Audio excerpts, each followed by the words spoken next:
जी sir, मैंने ना पूछना था क्या फैटी लीवर और डायबिटीज का कोई कनेक्शन है? जालिम किस्म का, ये कजन्स हैं।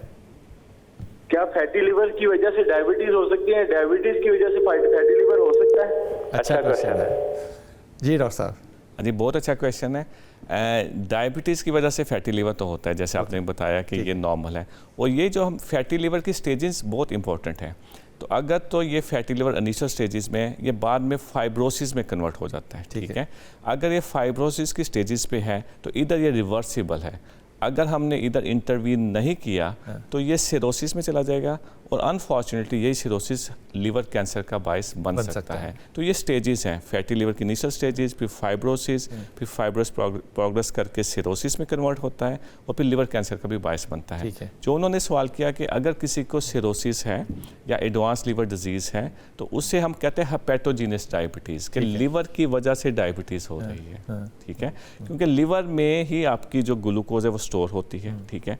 और अगर लीवर ही काम नहीं कर रहा तो फिर डायबिटीज़ का रिस्क, इसका मतलब दोनों आपस में हो सकते हैं। फैटी लीवर की वजह से डायबिटीज़ भी हो सकती है और डायबिटीज़ की वजह से बिल्कुल ऐसा। फैटी लीवर, आप जब कहते हैं इनिशियल स्टेजेस, इससे क्या मतलब है? पहली, दूसरी, तीसरी, चौथी, 4-5 स्टेजेस होती हैं कोई? बिल्कुल ऐसे ही होता है। देखिए आपने अक्सर देखा होगा कि नॉर्मल ट्रेंड ये है कि लोग अल्ट्रासाउंड, नॉर्मल अल्ट्रासाउंड करते हैं, ठीक है, और उसमें वो कहते हैं जी फैटी लीवर है। ये नॉर्मल रिपोर्टिंग है हमारे पाकिस्तान में, ठीक है। ऐसा ठीक नहीं है। हमें एक्चुअली इसके लिए स्पेसिफिक अल्ट्रासाउंड है जिसको हम एलास्टोग्राफी शेयर वेव अल्ट्रासाउंड कहते हैं। इसमें हमें प्रॉपर स्टेजिंग का पता लगता है कि किस स्टेज पे लिवर की फाइब्रोसिस है और उस स्टेजिंग के मुताबिक हम इनको कुछ मेडिसिन दे सकते हैं। अगर तो ये अर्लियर स्टेज पे है तो ये रिवर्सिबल डिजीज़ है, ये इसकी अच्छी बात है।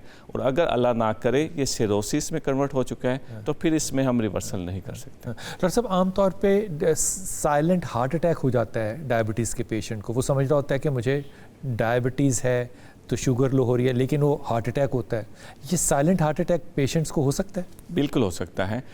देखिए डायबिटीज़ की वजह से जैसे कि आपका ऑटोनॉमिक फंक्शन, नर्व्स, हर चीज़ डैमेज होती है। इसलिए जो नॉर्मल चेस्ट पेन है, जो कि हार्ट डिजीज़ का एक कॉमन सिम्टम्स है कि आपके सेंट्रल चेस्ट पेन होती है, वो लेफ्ट आर्म में आती है, वो जो डायबिटीज़ के पेशेंट है वो एक्सपीरियंस नहीं कर सकते। उनको नहीं होती? पॉसिबिलिटी है कि ना हो भी सकती है, अच्छा, और नहीं भी हो सकती, ठीक है। और इसलिए हमने बहुत केयरफुल रहना पड़ता है इन पेशेंट में अगर इनको कोई भी सिम्टम्स है, क्योंकि जो हार्ट अटैक है वो सिर्फ चेस्ट पेन की नहीं। आप देखें अगर किसी को स्टमक में एपिगैस्ट्रिक पेन है, मैदे वाली जगह पे, तो वो भी एक डायबिटीज हार्ट अटैक हो सकता है, ठीक है। तो इसलिए जो डायबिटीज़ के पेशेंट है वो डिफरेंट तरीके से प्रेजेंट करते हैं। तो उनको ये अपनी एग्जामिनेशन करवानी पड़ेगी, हार्ट की भी स्क्रीनिंग करवानी चाहिए। देखिए इसमें इंपॉर्टेंट चीज़ तो है कि सबसे पहले तो हमने देखना है कि उनका डायबिटीज़ कंट्रोल कैसा है, ठीक है। उसके बाद हमने देखना है कि इनके जो डायबिटीज़ के साथ दूसरी चीज़ें लिंक्ड हैं, जैसे कि इनका कोलेस्ट्रॉल, क्या इनका LDL level, bad cholesterol level उसका टारगेट अचीव है, या इनका ब्लड प्रेशर, उसके क्या हालात हैं,